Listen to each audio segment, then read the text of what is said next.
Hello and welcome to this week's Hi-Fi review, and we're looking at a desktop DAC here, and this particular DAC is called the Tradutto, and it has that sort of Italian thing about it, Tradutto. It is priced at £799, at least in the UK. The Tradutto, I must stop using the hands when I say that word, is relatively small in terms of footprint for this class of DAC. It spans 150 by 30 by 150 millimeters, which is around 6 by 2 by 6 inches. The Earmen Tradutto remains surprisingly heavy when you pick it up. It's this aluminium weight and the solid metallic build that hits you immediately when you unpack the thing. Weighing in at 550 grams, that's just over 1.2 pounds, the Tradutto features controls and sockets that are clearly arranged and easy to use. And before we go any further, I think we need to take a closer look.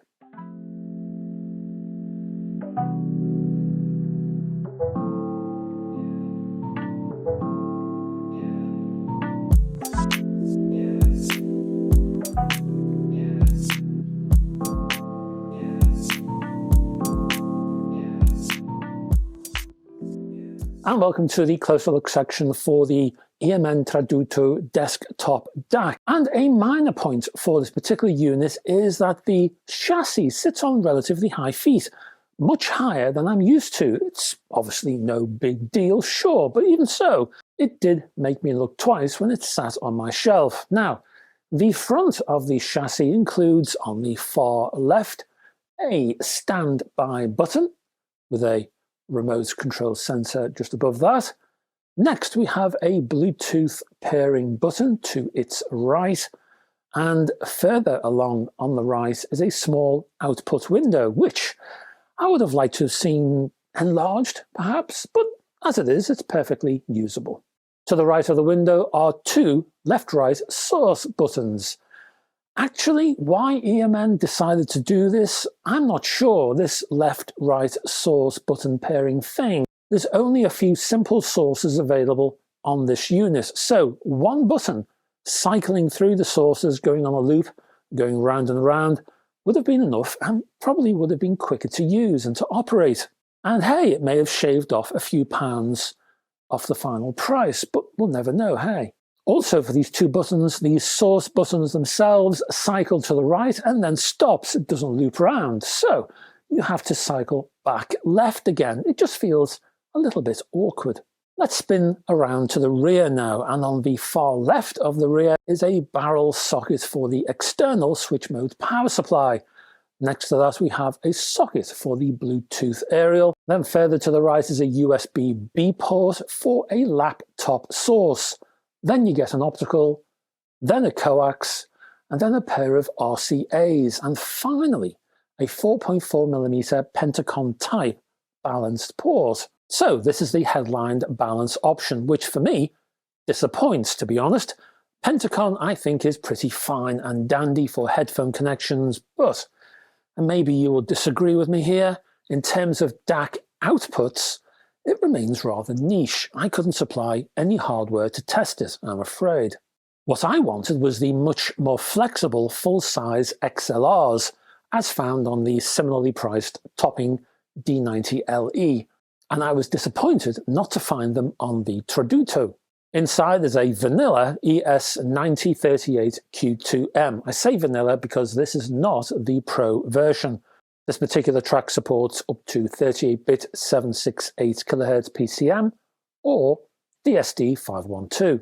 You also get MQA and Bluetooth 5.1. Codecs for Bluetooth includes your basic AAC and SBC, plus aptX, aptX LL, and aptX HD codecs. Unfortunately, there's no LDAC. What you do get, though, is a dinky, equally solid, equally heavy for the size remote control. That features pretty small buttons, but again, is perfectly usable. So, how does this thing actually sound? Well, let's go down to the sound quality tests, and we'll find out.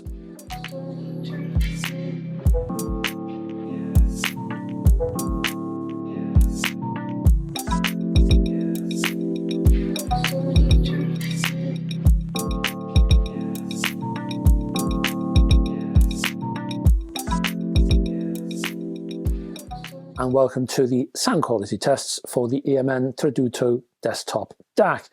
And I began by hooking the DAC to my Audiolab 6000 CDT CD transport, and I played some early 70s krautrock, namely Nectar's Remember the Future. First impressions for this DAC, well, conflicting, I would say. There's a lot going on here, so I didn't get one or two first impressions, more like half a dozen in one package. Firstly, I found the DAC to be slightly harder to drive than my reference Chord Qt HD, for example. The Chord is a DAC, incidentally, that still performs remarkably well for its age. Now, I needed to pump up the gain for the Tradutto by several clicks to reach the same volume I'd been hearing on the Chord. Nevertheless, once that was sorted, I addressed the sonics one level at a time. So let's start at the bottom, shall we? And let's start with bass. Bass feels cuddly. There's a 70s era glow around the lower frequencies here. That sounds comforting, weighty, and rather massy. Bass doesn't provide actual punch from the DAC, but it does provide impact with a massy kinda heft. There's a real low-end thump from the bass on this DAC, although I wouldn't say that precision is its main forte here. Bass could be a little soft and lacking in detail, so what I tended to get from the bass was emotion rather than pure information. I felt like I was listening to a live concert in 1970 through speakers built at that time. That is, full of feeling, full of passion, but perhaps lacking in actual detail and focus. The overall soundstage was also surprisingly narrow. There wasn't a great deal of space for the music to work within. Again, this gave the sound a vintage, rather sepia tint. Now, for this 70s era album from Nectar, it fit the arrangement rather well, but in broader audiophile terms, there was a slight claustrophobic feeling to the mid-range. In practical terms, this proved to be a problem during crescendos for both vocals and guitar. So dynamic reach didn't really extend as far as I wanted it to. It didn't extend as far as the music itself wanted to, which meant that the upper mids kept hitting its head against the low-level soundstage, and when it did this, on occasion, it sounded a little peaky, slightly distorted. In fact, on occasion, just now and again, I could feel a sort of ringing sound in my ears. Now, the music on this album varies in pace and moves from a sort of pastoral ballad section to a full-blown high-energy rock. And when the latter kicked in, this DAC struggled with its dynamic reach. I wanted more from this DAC, especially at this price point, and I wasn't really getting it. In comparison, the older Chord DAC I had as a reference offered a wider and more spacious soundstage with fine detail on show around the upper mids. The Tradutto provided a fuller, plumper bass response, but the Chord provided a more focused lower end. I then brought in the similarly priced topping D90 LE, and I felt that the topping offered a much more balanced performance with more insight and better discipline around the mids, and more of a managed bass line. The topping had more control over the lower end, in other words. The Earmen's bass was largely left to its own devices, and so it tended to dominate the soundstage, especially when rock was played. I then turned to the song Sailing to Philadelphia from the album of the same name from Mercury, which includes a duet with James Taylor. And again, I had that cuddly feeling from the warm bass output, a warming tone that sounded friendly and approachable. On this track, the Tradutto sounded rather grown up in its presentation. That is, the bass sounded full, there was a sense of security from the mids. Now, all was fine until a guitar solo, which added a slightly peaking mid-range spike that popped out of this bass warmth. This aberration wasn't exactly bright, but it did introduce shiny elements, you might say, to the mid-range. It gave the entire mid-range presentation a slightly discordant effect, Again, as the album progressed, I felt that the music was a little constricted by the DAC. I got the feeling it wanted to break out of this rather strangulated soundstage. I then moved to Bluetooth and the Dove's title track from the Universal Want album, and I played this track via aptX HD. As I say, it's a shame that LDAC is not supported here. On the whole, Bluetooth, well, it disappointed. Bluetooth is not the Tradutto's finest hour. It certainly wasn't up to the balanced and coherent quality offered by Bluetooth on the topping D90 LE, for example. Via the Tradutto, Bluetooth did sound rather thin, a little weedy, and every inch the compressed stream that it was, with again a slight edge intruding on the calm now and again, which would occasionally throw the music out of kilter. Now yes, I'm dwelling on the issues here, but even so, there was still a lot to like from Bluetooth on the Tradutto. There was a lot of added focus to the soundstage, and here, bass offered precision and a tight presentation. Gone was the earlier sepia glow from the lower end. Bluetooth bass did replace that with a more precise and measured performance. The mid-range was also succinct, pared down, and simplified in its presentation. In general terms, well, I would recommend Bluetooth to those who enjoy solid state. Sound with a slightly brutalist approach. Sound with corners. Sound offered to the ear in a concrete glove. I then turned to USB, connecting my laptop to the DAC and played a 44.1 kHz rip of Grand National's Drink to Move On. Now, be aware, this CD and the subsequent rip offers a rather nasty, notably bright mix, which suffers from excessive peak limiting. So, the CD in and of itself brings a heap of sonic issues to any hi-fi component. It was quite the test for the Tradutto. Thing is though, unlike some DACs I've used to play this music, and the topping D90 LE is one of those, the Earmen does absolutely nothing to fix the issues on this CD track, in terms of rebalancing those wayward upper mids and squeaky treble. If anything, the Earmen actually accentuates the bright nature of this track, giving the music an aggressive bite that actually harms long-term listening. On the other hand, the bass was wonderfully bouncy, rhythmic, and wholly groove-inducing. There was lots of information forced into the open here too. The mids didn't leave any stone unturned.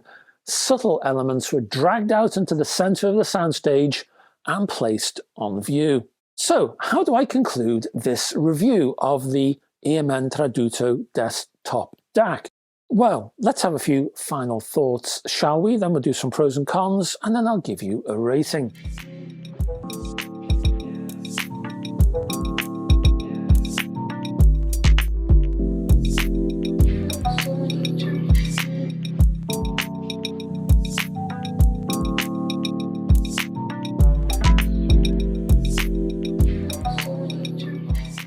The Earmen Tradutto is a well-built, solid, and easy-to-use DAC. In sonic terms, it's not for everyone, I would say. If you want a strictly neutral and well-balanced output, then the Earmen Tradutto is not really for you. In general terms, bass wants to give you a hug, while the mids and the treble, they want to give you an occasional elbow in the ribs, which they do without warning, in sonic terms at least. In broader terms, the Tradutto doesn't allow mid-range detail to hide, while bass energy abounds. In many respects, this DAC is more of a party component than an audiophile box. It offers emotion rather than finesse, passion rather than delicacy. Pros and cons. In the good section, well, I would point a finger at the build quality. This is one solid box. It's also easy to use. The interface is easily accessible, as are the sockets on the rear. Also, in general, there is a passionate sonic presentation offered by this DAC. In the bad column, well, I could have done with proper XLR balanced ports in the rear instead of this Pentacom thing. I was a little concerned by the mid-range spikes, a little bit of edginess now and again. That also extended to the treble, which didn't really sound as controlled as I wanted it to be. And finally, I thought the bass, while cuddly and warm, was just a bit muddy for my tastes. Overall, this is a decent DAC with a reasonably good performance, which is why I'm going to give this a rating of 7. Thank you very much for staying to the end of this video, and if I could ask you to click just down there the like and subscribe buttons, it would help this channel no end. Also, a little bit further down in the description, there are hot links to navigate around this video, chapter headings, you might say, and there's all kinds of other links too. You'll find my Patreon page, and I urge you to check that out. There's all kinds of exclusive stuff over there. It's a bit of a hub now. All my stuff appears on my Patreon page. Anything I do goes there. And if you can support me on Patreon, it keeps this channel going. Other links in the description include my website, my Facebook group, and other social media platforms I am on. Now, I've said before, because of Christmas, timings for my videos are a little bit skew-if. So the next one will be Sunday, and we'll have a video newsy thing going on. So I hope to see you there.